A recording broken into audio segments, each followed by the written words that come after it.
Episode 216। एक ज्यादा अनुभवी हैकर अपनी कुर्सी पर पीछे झुक गया, उसकी भौहें सिकुड़ गईं और वह भौचक्का हो गया। उन्हें जरूर पता होगा कि हम फिर से उन पर हमला करेंगे। अगर उन्होंने पहले हमले के दौरान जानबूझकर हमें अपनी सुरक्षा मजबूत करने के लिए अंदर आने दिया होता तो क्या होता? उन्होंने शायद हमारे बारे में खुफिया जानकारी इकट्ठा करने के लिए कोई हनीपोट बना रखा है। जैसे ही उनके सुझाव की गंभीरता समझ में आई, कमरे में सन्नाटा छा गया। ये संभव है, किसी ने अंततः उत्तर दिया, घबराहट से अपने हार्डवेयर पर चमकती हुई लाइटों की ओर देखते हुए। लेकिन किसके पास इतने संसाधन हैं कि वह बिना किसी तमाशे के ऐसा कुछ कर सके? वास्तविक समय विश्लेषण और अनुकूली सुरक्षा प्रोटोकॉल चलाने के लिए आवश्यक कंप्यूटिंग शक्ति बहुत बड़ी है। तभी उनमें से एक को ये बात समझ में आई। क्या ये हो सकता है कि प्रिमोडियल वर्ल्ड का सोर्स कोड अपने आप में एक एआई है? यह अपनी अत्याधुनिक सुरक्षा विशेषताओं के लिए प्रसिद्ध है, जो उन्नत मशीन लर्निंग एल्गोरिदम का उपयोग करती है, जो लगातार आने वाले खतरों के अनुसार ढल जाती है। अगर उन्होंने यही लागू किया है तो ये समझ में आता है। एआई स्रोत कोड का मात्र उल्लेख ही समूह में भय की लहर फैला देता था। अगर ऐसा है तो हम बर्बाद हो गए, पहला हैकर आगे झुकते हुए बुदबुदाया। उसकी आंखों में प्रशंसा और निराशा का मिला जुला भाव था। उनकी सुरक्षा ने ही इस उद्योग में क्रांति ला दी है। वे हमारी हर गतिविधि को रिकॉर्ड करने के लिए एक वितरित लेज़र सिस्टम का इस्तेमाल कर रहे होंगे, जिससे हमारे लिए बिना किसी की नज़र पड़े बच निकलना लगभग नामुमकिन हो गया है। इससे पहले कि कोई जवाब दे पाता, पीछे से एक नेता खड़ा हो गया। उसकी आवाज़ स्थिर और दृढ़ थी। मैं बॉस को इस बारे में सूचित करने जा रहा हूँ। हम एक अभेद्य दीवार से अपना सिर टकराकर समय बर्बाद नहीं कर सकते। हमें एक नई रणनीति की ज़रूरत है, एक ऐसी रणनीति जो उनके तकनीकी बचाव के बजाय उनके मानवीय पहलू की कमजोरियों का फ़ायदा उठाए। इस बीच शहर के सामने बने एक शानदार दफ्तर में यूको टेक्नोलॉजी के सीईओ गुस्से से चहलकदमी कर रहे थे। उनकी उंगलियां मुट्ठियों में बंधी हुई थीं। अचानक झुंझलाहट में आकर उन्होंने दीवार पर मुक्का मार दिया।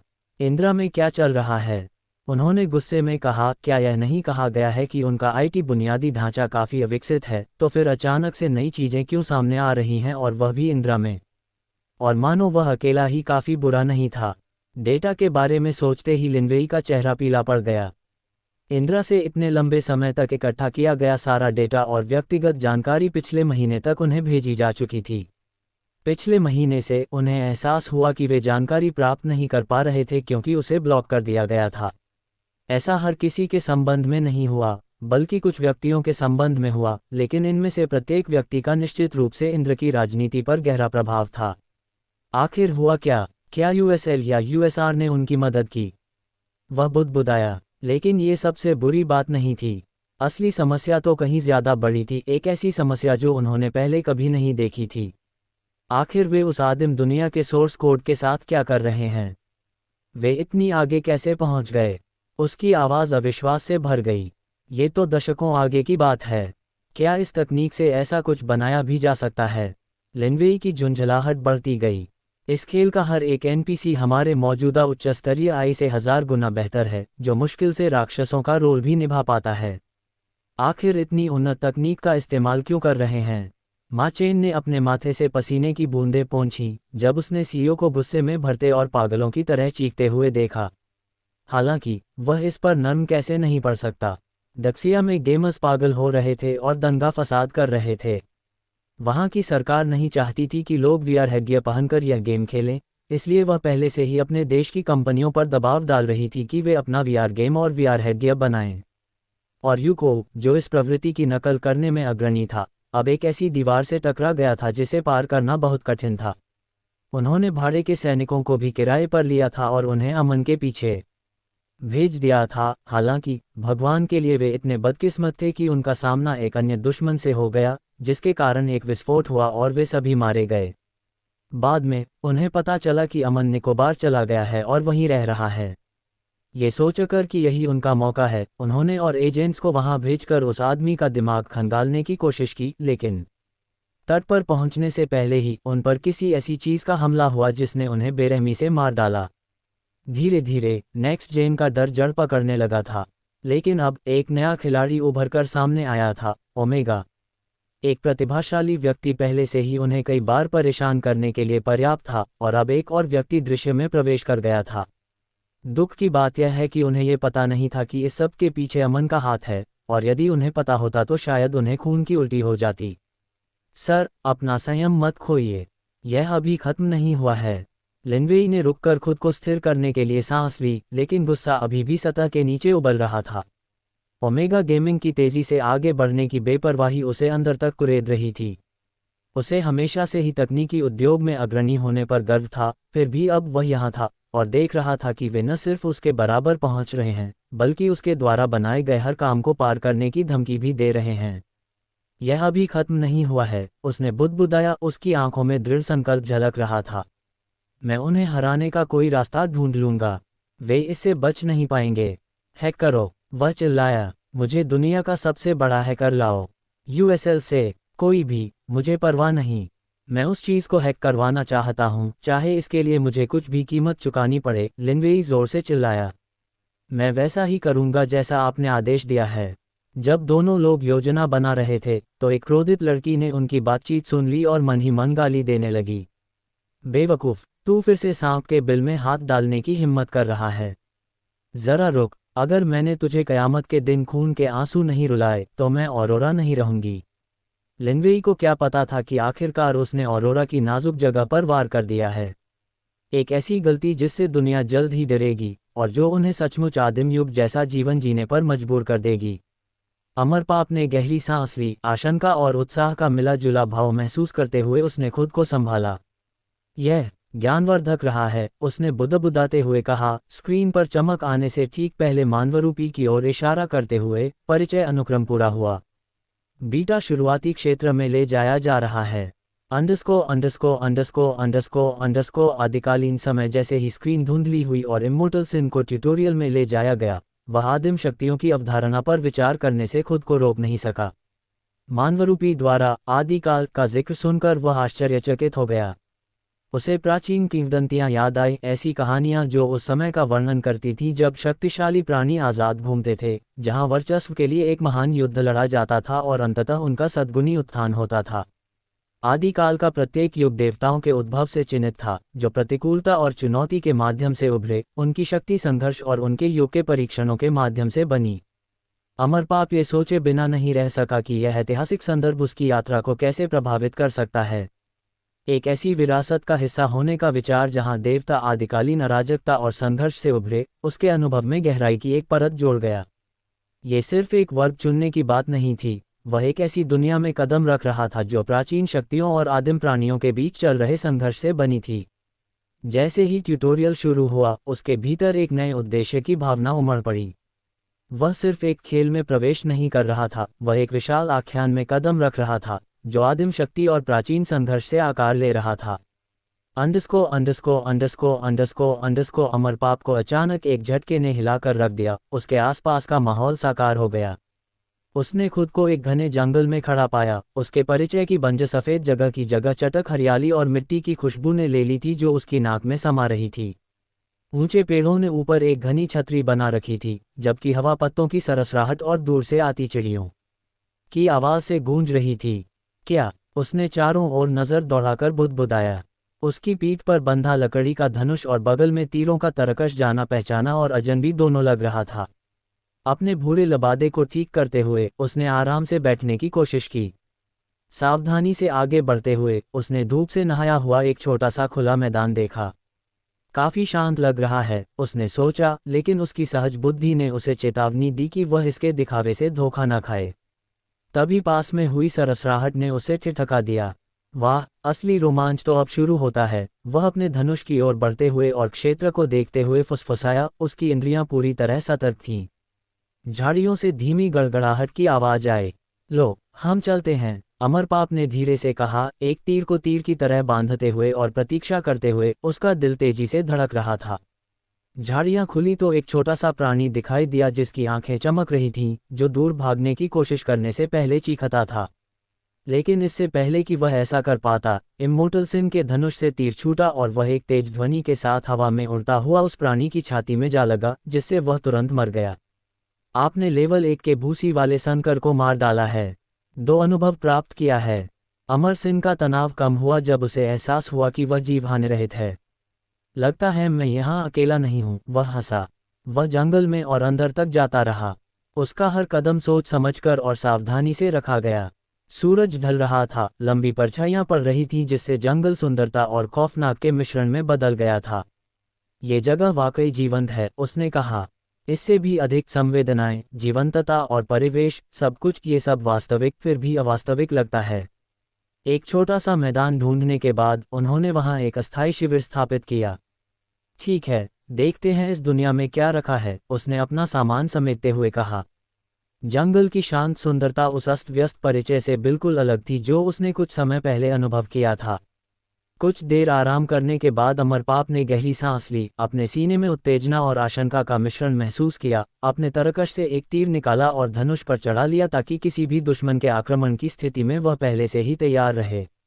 यह एक नए साहसिक कार्य के लिए है, उन्होंने धीरे से कहा। इस आदिम क्षेत्र में जो भी चुनौतियां उनका इंतजार कर रही थीं उनका सामना करने के लिए तैयार। कॉन्फ्रेंस रूम में डैनियल अपनी कुर्सी पर पीछे की ओर झुके हुए थे। उनके चेहरे पर निराशा साफ झलक रही थी क्योंकि वह सुरक्षित वीडियो कॉल के जरिए अमन से जुड़ रहे थे। डिजिटल स्क्रीन टिमटिमा उठी और अमन की शांत लेकिन प्रभावशाली उपस्थिति का पता चला। अमन, हमें जासूसी करने वाले चूहों के बारे में बात करनी होगी, डैनियल ने धीमी लेकिन ज़रूरी आवाज़ में कहा।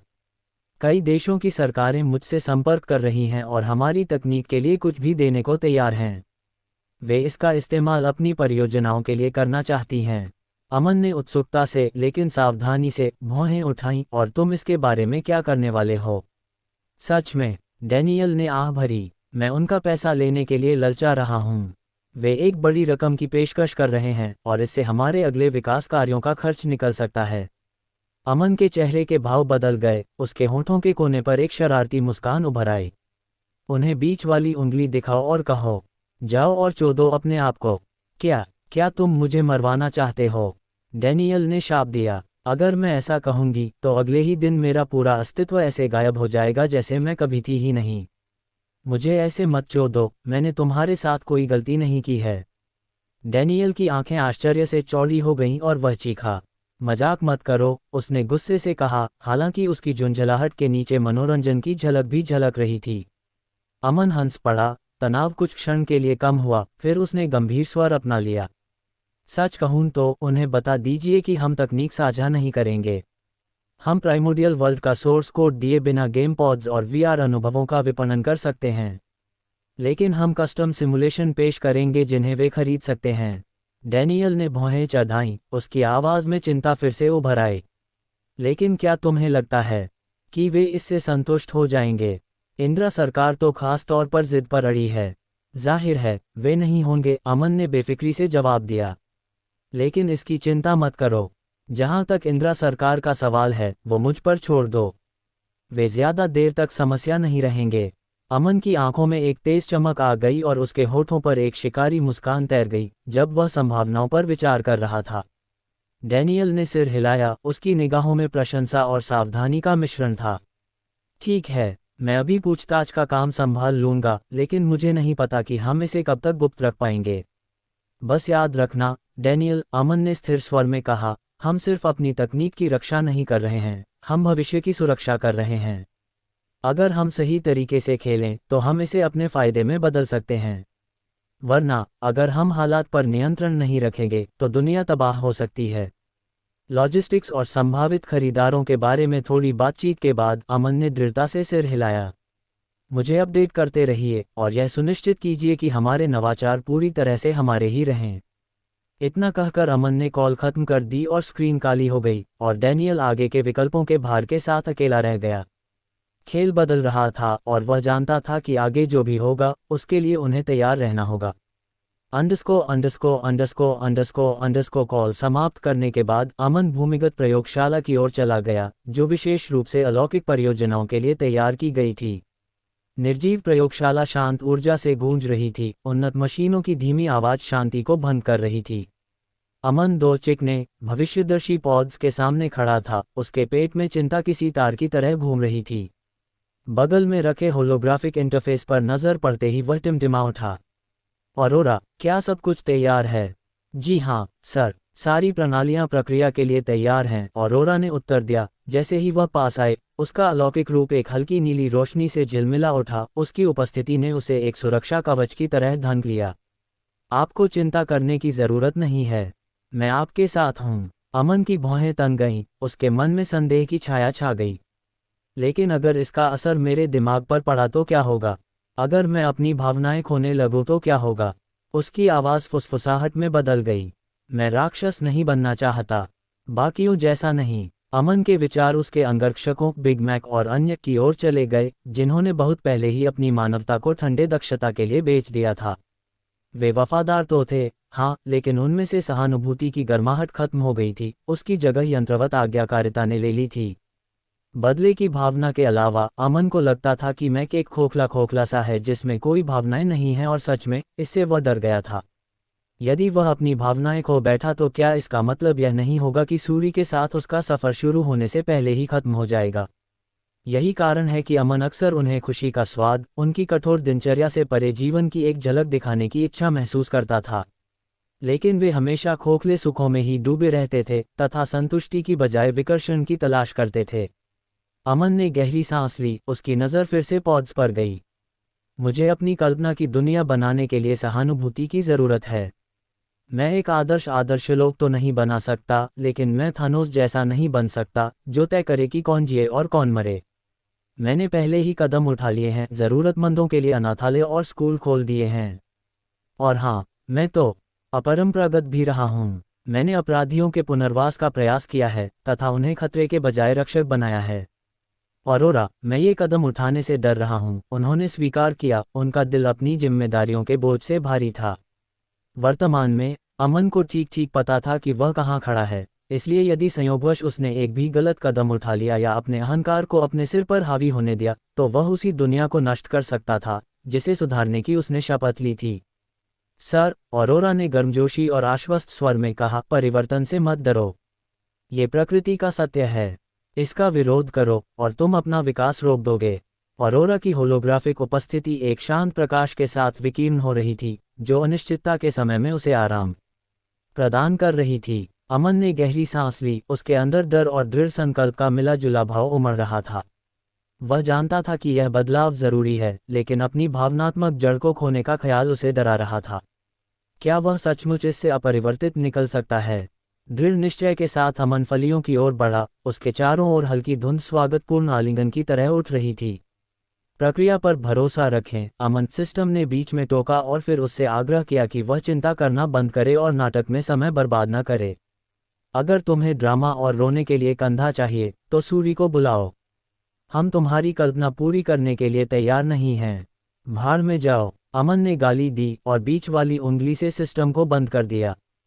फिर भी सिस्टम के शब्द उसके दिमाग में गूंजते रहे और उसने अपने डर को निगलते हुए सिर हिलाया। जैसे ही वह एक पॉड में बैठा, धुंध ने उसे घेर लिया और अगले ही पल उसकी त्वचा पर ठंडक का एहसास छा गया। पूरी तरह से लेटते ही उसने महसूस किया कि सीरम उसकी नसों में तेजी से बह रहा है, मानो तरल प्रकाश उसकी नसों में दौड़ रहा हो। परिवर्तन धीरे धीरे शुरू हुआ, एक विद्युतीय झंझनाहट ने उसके हर तंत्रिका अंत को झकझोर दिया। अतीत की यादें, बचपन, खोए हुए दोस्त और वो पल जो उसे आकार देते थे, उसके जहन में उमड़ पड़े। उसने अनाथालय देखे और उन बच्चों की हंसी जो उसकी देखभाल में सुरक्षित आश्रय पा गए थे। उसने उन अपराधियों को देखा जिन्हें उसने विनाश के रास्ते पर जाने से बचाया था, उनके चेहरे जीवन में नए उद्देश्य से चमक रहे थे। फिर भी इन विचारों के बीच उसे एक सताता हुआ डर, एक संदेह की फुसफुसाहट महसूस हुई। क्या वह ये सब खो देगा? क्या सीरम उसके असली सार को ही छीन लेगा? जैसे ही सीरम युक्त द्रव उसके चारों ओर घूमने लगा, उसकी शक्ति और बुद्धि में वृद्धि होने लगी। अमन ने ऑरोरा की उपस्थिति पर ध्यान केंद्रित किया। ऑरोरा, मेरे मस्तिष्क की तरंगों पर नज़र रखो, उसने धीरे से कहा और अपने विचारों को उससे जोड़ दिया। मैं कुछ भी गलत होते नहीं देखना चाहता। मैं यही हूँ, सर, उसने धीरे से उत्तर दिया, उसकी आवाज़ उसके दौड़ते विचारों के लिए मरहम थी। आप और भी मजबूत होकर उभरेंगे, फिर भी आप जैसे हैं वैसे ही बने रहेंगे। आप जो हैं उसका मूल स्वरूप आपसे छीना नहीं जा सकता। हर गुजरते पल के साथ कायापलट तेज होता गया। उसकी मांसपेशियां फड़कती और आकार बदलती रहीं, जबकि पॉड इस बदलाव के साथ तालमेल बिठाकर गुनगुनाता रहा। अमन अपनी शारीरिक क्षमताओं का विस्तार महसूस कर सकता था, लेकिन इस शक्ति के उभार के साथ साथ उसे अपनी पहचान बनाने वाली भावनात्मक गहराई को खोने का एक भयावह डर भी था। अचानक सिस्टम की आवाज़ गूंजी, जिसने उसे उसके विचारों से बाहर खींच लिया। डिंग, ये पता चला है कि होस्ट एक विकास प्रक्रिया से गुजर रहा है। सिस्टम सहायता कर सकता है। क्या आप इस प्रक्रिया को जारी रखने की अनुमति देना चाहेंगे? अमन का दिल तेजी से धड़कने लगा। क्या यही वो पल था जब वो चमत्कार होने वाला था जिसका वो इंतजार कर रहा था? क्या यही उसकी साजिश का कवच था? उसने अपने विचारों पर ध्यान केंद्रित किया और चुना आगे बढ़ना। जैसे जैसे सीरम उसके अंदर से बहता रहा, अमन की चेतना धुंधली होने लगी। वास्तविकता रंगों और संवेदनाओं के बहुरूपदर्शक में बदल गई। उसने महसूस किया कि दुनिया का भार उस पर दबाव डाल रहा है, और जैसे जैसे परिवर्तन आगे बढ़ रहा था, उसकी जिम्मेदारियां और भी गहरी होती जा रही थीं। वह अपने भीतर छिपी उस शक्ति को महसूस कर सकता था जो उभरने का इंतजार कर रही थी। उसके मन में संभावित भविष्य की झलकें कौंधने लगी, उस दुनिया की कल्पनाएं जिसे बनाने का उसने सपना देखा था। उत्सुक दिमागों से भरे स्कूल, हंसी से भरे अनाथालय, एक ऐसा समाज जहां लोग प्रतिस्पर्धा करने के बजाय सह-अस्तित्व में रहना सीखते थे। लेकिन कुछ और भी अंधकार में कल्पनाएं थीं, एक तानाशाह बनने की फुसफुसाहटें, अगर उसने सत्ता को खुद पर हावी होने दिया। ऊर्जा का हर स्पंदन एक आंतरिक संघर्ष को और तेज कर रहा था, उस इंसान के बीच रसाक्षी जो वह था और जो वह बन सकता था। क्या वह भी अपने पहले के कई लोगों की तरह अंधकार में रास्ते पर चल पड़ेगा, या वह अपनी मानवता, अपनी सहानुभूति और अपने सपनों को थामे रहेगा? तभी ऑरोरा की आवाज ने अराजकता को चीर दिया। उसके मस्तिष्क की तरंगों में उतार चढ़ाव को देखते हुए ऑरोरा ने हस्तक्षेप करने की कोशिश की। आपके पास चुनने की ताकत है, सर। याद रखें कि आप कौन हैं। आपकी पहचान आपकी ताकत से नहीं, बल्कि इस बात से होती है कि आप उसका इस्तेमाल कैसे करते हैं। उसके शब्द उसके भीतर गहराई तक गूंज उठे और उस तूफानी तूफान के बीच स्पष्टता की एक चिंगारी जला दी। उसने अपने इरादे पर ध्यान केंद्रित किया और अपने मनचाहे भविष्य की कल्पना की। ये बदलाव सिर्फ शक्ति का नहीं था, यह जिम्मेदारी का भी था। सीरम फिर से उसके अंदर उमड़ पड़ा और अमन ने महसूस किया कि ऊर्जा की एक आखिरी लहर उसे घेर रही है, उसे चेतना की एक गहरी अवस्था में धकेल रही है। जैसे जैसे वह बहता गया, उसने कायापलट को अपनाया, शक्ति का स्वागत किया और साथ ही अपने अस्तित्व के सार को मजबूती से थामे रखा। परिवर्तन की गहराई में अमन ने शक्ति और करुणा के बीच संतुलन पाया। अब उसे समझ आ गया था कि वह अपनी मानवता का त्याग किए बिना अपार शक्ति का प्रयोग कर सकता है। जैसे ही उसने खुद को इस प्रक्रिया के लिए समर्पित किया, उसे शांति का एहसास हुआ। वह न केवल एक शक्तिशाली प्राणी के रूप में उभरेगा, बल्कि एक रक्षक, एक ऐसी दुनिया में आशा की किरण के रूप में भी उभरेगा जिसे इसकी सख्त जरूरत थी। इस एहसास के साथ ही भय के अंतिम अवशेष भी समाप्त हो गए, तथा उनकी जगह एक बेहतर भविष्य बनाने का दृढ़ निश्चय आ गया।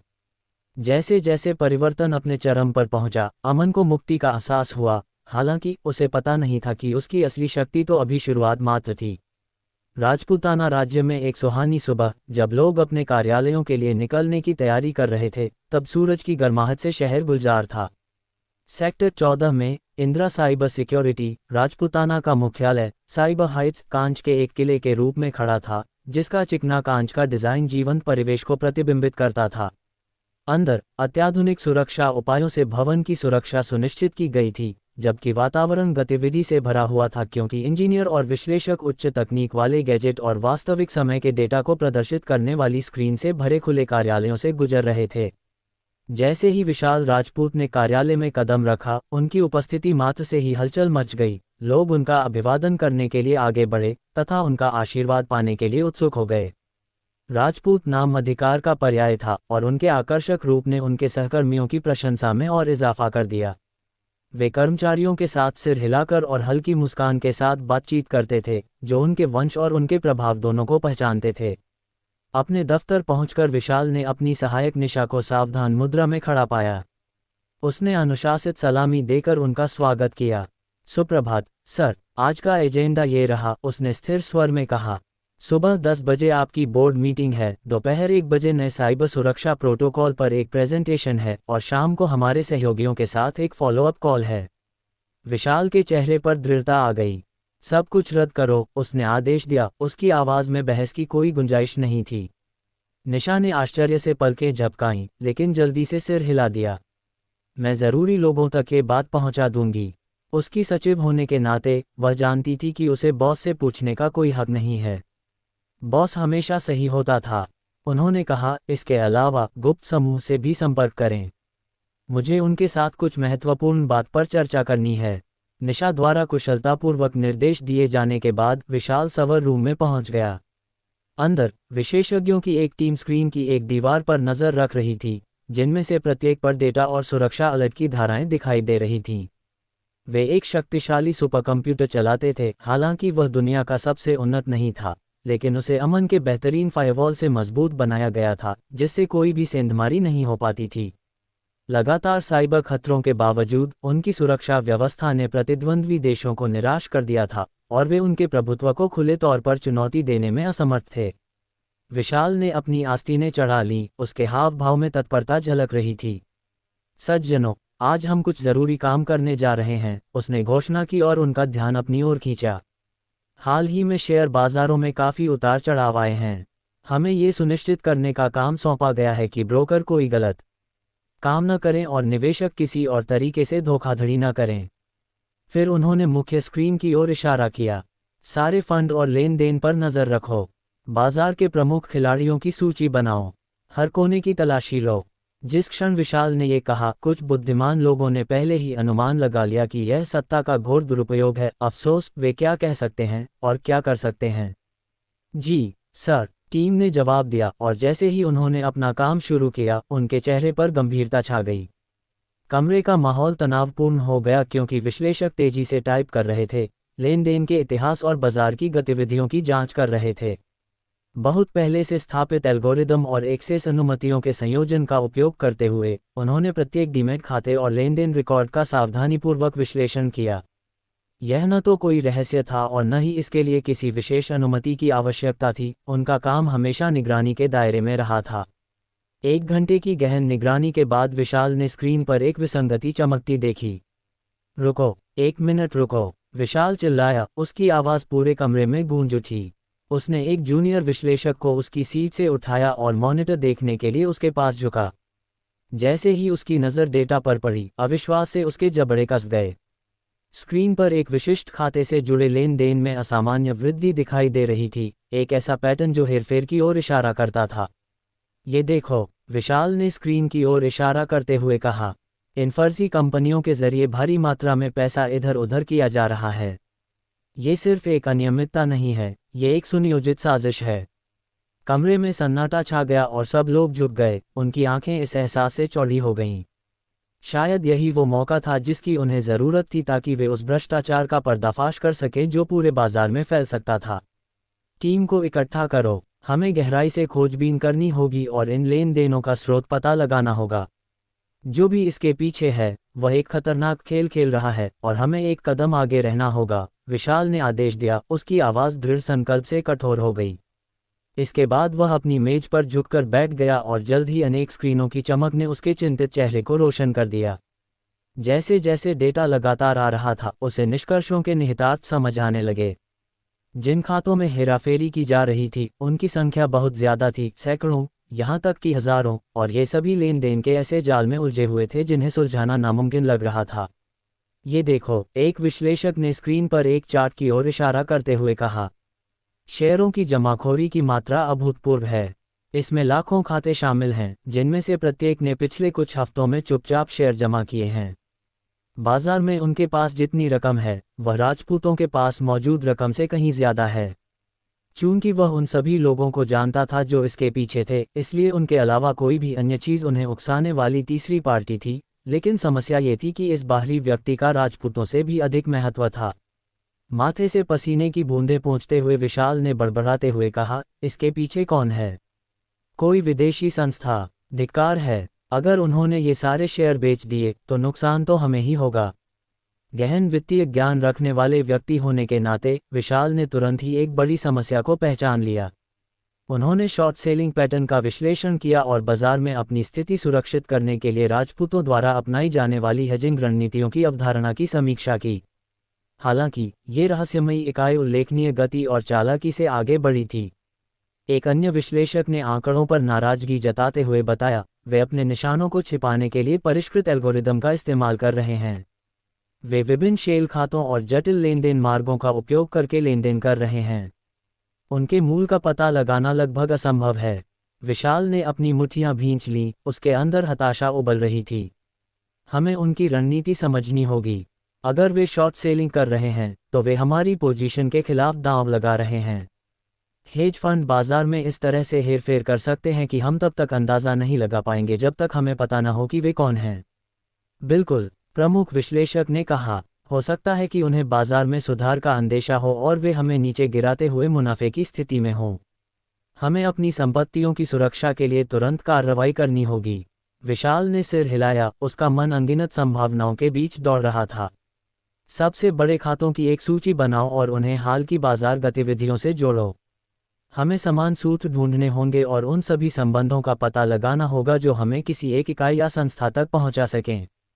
विश्लेषकों के जोर शोर से काम करते हुए विशाल के दिमाग में कई तरह के परिदृश्य उभर रहे थे।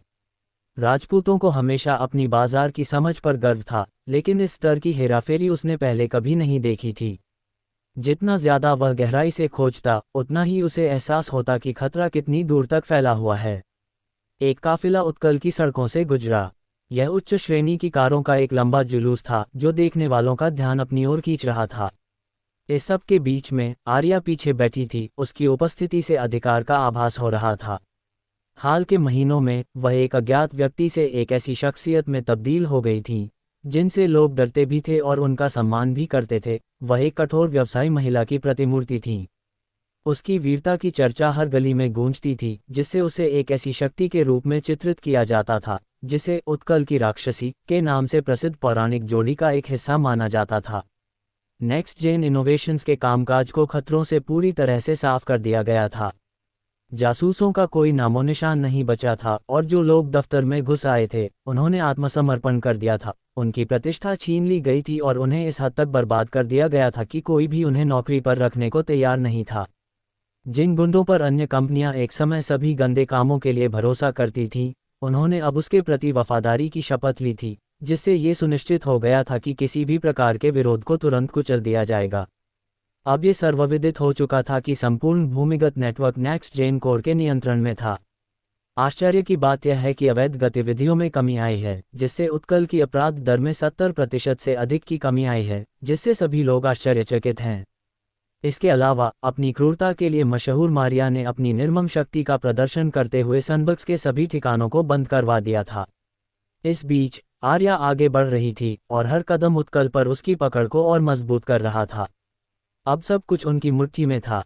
अपनी कलाई हिलाकर आर्या ने रिया को ऑरोरा से संपर्क स्थापित करने का इशारा किया। उसे अमन से अगले कदम जानने थे, खासकर अब जब उनके पास कोई नया प्रोजेक्ट नहीं था और ओमेगा गेमिंग कॉर्प्स ने उनका ज्यादातर काम अपने ऊपर ले लिया था। मुझे ऑरोरा से जोड़ो, आर्या ने निर्देश दिया। उसकी आवाज़ स्थिर लेकिन आदेशात्मक थी। कुछ ही क्षणों बाद डिजिटल इंटरफेस सक्रिय हो गया और ऑरोरा को पुनर्तः होलोग्राफिक विवरण के साथ प्रस्तुत करने लगा। मिस आर्या, मैं आपकी किस प्रकार सहायता कर सकती हूँ? ऑरोरा बोली, उसकी आवाज़ तीखी और पेशेवर थी। मुझे अमन की योजनाएं जाननी हैं। आगे क्या है? आर्या ने ऑरोरा को देखते हुए अपनी आंखें थोड़ी सिकोड़ते हुए पूछा। ऑरोरा हिचकिचाई, उसके चेहरे पर चिंता की एक झलक उभरी। अभी उसका लौटने का कोई इरादा नहीं है। वह बदलाव के दौर से गुजर रहा है। आर्या ने अपनी भौहें ऊपर उठाईं, उसके होठों के कोने पर एक जानी पहचानी मुस्कान खींचाई। क्या यही वो बदलाव है जिसके बारे में मैं सोच रही हूँ? हाँ, ये है, अरोरा ने पुष्टि की। उसकी अभिव्यक्ति अस्पष्ट थी। मैं समझ गई। आर्या पीछे झुक गई और इस जानकारी को ध्यान से सुनने लगी। वैसे माइक्रोसॉफ्ट के सीईओ ने हमसे संपर्क किया है। उन्होंने आभार व्यक्त किया और एक संकेत के तौर पर पीएस को हटाने में हमारा समर्थन करने की पेशकश की। अरोरा की आंखें पहचानते ही चमक उठीं। मैं ये बात सर को बता दूंगी। हमारे काम में सहयोगियों का होना जरूरी है। अच्छा, आर्या ने अटूट आत्मविश्वास के साथ जवाब दिया। उनके समर्थन से हम अपनी शक्ति को और भी मजबूत कर सकते हैं। जैसे जैसे काफिला शहर से गुजर रहा था, आर्या में महत्वाकांक्षा की लहर दौड़ रही थी। उसकी देखरेख में उत्कल का कायापलट हो रहा था और पृष्ठभूमि में अमन की रणनीतियां बन रही थीं। उसे पता था कि वे किसी बड़ी उपलब्धि के कगार पर हैं। उसने भीड़-भाड़ वाली सड़कों पर नजर डाली और महसूस किया कि उसके प्रभाव का भार उसके कंधों पर आराम से आ गया है। उसने कभी सोचा भी नहीं था कि वह एक शिक्षिका से इस पद तक पहुंचेगी। हालांकि इसमें उसका कोई हाथ नहीं था, बल्कि उसने तो बस लहरों पर सवार होकर काम किया था। हालांकि कम से कम उसे इस बात पर गर्व था कि उसने अमन को उसके संघर्ष के दिनों में कुछ सिखाया था। उस समय अमन की खराब उपस्थिति के बारे में सोचकर आर्या को पुरानी यादें ताज़ा हो गईं। वे कुछ सुखद यादें थीं। इवान की प्रगति के बारे में मुझे अपडेट रखना, औरोरा। मैं सबसे पहले जानना चाहती हूँ कि वह अपना अगला कदम उठाने के लिए कब तैयार है, आर्या ने निर्देश दिया। ज़रूर, औरोरा ने जवाब दिया, ज़रूरी जानकारी ढूंढते हुए उसका डिजिटल फॉर्म थोड़ा टिमटिमा रहा था। मैं ये सुनिश्चित करूंगी कि आपको सभी घटनाक्रमों की जानकारी मिलती रहे। MVLMP ए पर नवीनतम कहानियां पढ़ें ______। जैसे ही सूर्य आकाश में नीचे डूबने लगा, राजपूत रियासत के भव्य बैठक हॉल में एक लंबी लकड़ी की मेज के सिरहाने पर कुलपिता प्रताप राजपूत बैठ गए। उनकी भौहें गहरी सिकुड़ी हुई थीं और एक स्पष्ट तनाव हवा में व्याप्त था। उनके साथ मेज पर उनके दोनों बेटे अर्जुन और रोहित और उनके पोते जागेश और विशाल परिवार के नेतृत्व के दावेदार के रूप में बैठे थे। अन्य परिवारों के विपरीत, जहां उत्तराधिकार वंश के बाद आता था, राजपूत परंपरा में बुद्धि और योग्यता को सर्वोपरि रखा गया तथा ये सुनिश्चित किया गया कि केवल सबसे तेज दिमाग वाले ही कुल का नेतृत्व करें। विशाल, स्थिति समझाओ, प्रताप ने अधिकार और चिंता के मिश्रण से भरी आवाज में कहा। विशाल ने गहरी सांस ली और उस दिन की तात्कालिकता को याद किया। हमने विदेशी संस्थानों से जुड़ी एक बड़ी योजना का पता लगाया है। उन्होंने शेयर जमा कर लिए हैं और बाजार में हेरफेर करने के लिए संभवतः हमारी कीमत पर खुद को तैयार कर लिया है। प्रताप का गुस्सा और गहरा हो गया जैसे ही उसने अपने बेटों को गौर से देखा। इन विदेशी संस्थाओं को हमारी रणनीतियों की भनक कैसे लग गई? धिक्कार है, उन्हें कैसे पता चला? उसका गुस्सा पूरे कमरे में जंगल की आग की तरह फैल गया। एक क्षण के लिए तो उन्होंने सोचा कि इसमें प्रतिद्वंद्वी परिवार के मुखियाओं का हाथ हो सकता है, लेकिन फिर उन्होंने अपना सिर हिलाकर इस विचार को खारिज कर दिया। कोई भी प्रमुख परिवार इस तरह के जुए में अपनी पूरी संपत्ति दांव पर नहीं लगाएगा। कोई भी शेयर बाजार में अपना सब कुछ दांव पर नहीं लगाएगा। बाजार में आई गिरावट सबको भारी कीमत चुकानी पड़ेगी। क्या आपको लगता है कि सिल्वरमैन या व्हाइट रॉक का इसमें हाथ होगा? रोहित ने स्थिर स्वर में पूछा। विशाल ने सिर हिलाया। हमारे लिए किसी भी सीधे कनेक्शन का पता लगाना मुश्किल है। उनके नेटवर्क बहुत अच्छी तरह छिपे हुए हैं। तभी अर्जुन आगे झुका, उसके चेहरे पर गंभीर भाव थे। अगर कोई और परिवार शामिल है तो हम उनका पता नहीं लगा सकते। हमारा एकमात्र विकल्प बाहर से मदद मांगना ही हो सकता है। नहीं, हम नहीं कर सकते, रोहित ने बीच में ही टोकते हुए कहा। वे बहुत ताकतवर हो गए हैं। हमारी मदद के बदले में वे जो कीमत मांगेंगे वह बहुत ज्यादा होगी। इस पर प्रतिबंध लगाओ, प्रताप ने अचानक घोषणा की। उसकी आवाज चर्चा को बीच में ही रोक रही थी। मेज पर चारों ओर एक अजीब सी चीख गूंज उठी। जगेश ने चौंक कर पूछा, क्या कहा दादाजी? मैंने कहा था कि उन अकाउंट्स को बैन कर दो, प्रताप ने दृढ़ता से दोहराया। जगेश, संदिग्ध अकाउंट्स की एक लिस्ट बनाओ और विशाल और रोहित को दे दो। जैसे ही वे शॉर्ट सेलिंग शुरू करेंगे, आप दोनों प्रतिबंध लगा देंगे। हो सकता है कि हम अपने लक्ष्य के अनुसार सभी शेयर न हासिल कर पाएं, लेकिन मुनाफा तो मुनाफा ही है। उनकी योजनाओं को बर्बाद करने से हमें उम्मीद से ज़्यादा फायदा हो सकता है। लेकिन दादाजी, इससे हमें परेशानी हो सकती है। यह अधिकार का अत्यधिक दुरुपयोग है। विशाल ने विरोध किया। वह पहले से भी अधिक अधिकार का दुरुपयोग करने के विचार से स्पष्ट रूप से हैरान था। प्रताप पीछे झुक गया, उसके चेहरे पर दृढ़ता थी। तो क्या हुआ अगर मैं इसका दुरुपयोग करूं? वे क्या कर सकते हैं? उस कठपुतली राजेश को बुलाओ और उसका परिचय कराओ। मुझे यकीन है कि वह भी ऐसा ही करेगा। बुरी से बुरी हालत में दलाल पूरा शेयर बाजार ठप कर देंगे। उन्होंने कहा, मीडिया की जांच हमारे पक्ष में है, फिर वे कब से हमारे खिलाफ जाने की कोशिश कर रहे हैं। जिन लोगों ने राजपूतों को चुनौती देने की हिम्मत की, वे कभी अपनी कहानी कहने के लिए जीवित नहीं रहे। उनके चेहरे पर एक भयावह मुस्कान फैल गई। दोनों बच्चों के चेहरों पर बेचैनी देखकर रोहित ने आह भरी और बोला, तुम दोनों को इस बारे में ज्यादा नहीं सोचना चाहिए। इस स्थिति में पैदा होना हमारा सौभाग्य है और इसका इस्तेमाल करना कभी गलत नहीं होता। हम बढ़िया। प्रताप ने सहमति में सिर हिलाया और जगेश और विशाल की ओर देखा। जागेश रोहित का बेटा था और विशाल अर्जुन का और भी थे, लेकिन प्रताप की नज़र में अपने कुल के नेतृत्व के लिए ये सबसे उपयुक्त थे। यदि आप हमारे परिवार के मुखिया बनना चाहते हैं तो आपको खुद को स्थापित करने के लिए दूसरों पर कदम रखना सीखना होगा। प्रताप के शब्द हवा में गूंजने लगे और कमरे में सन्नाटा छा गया।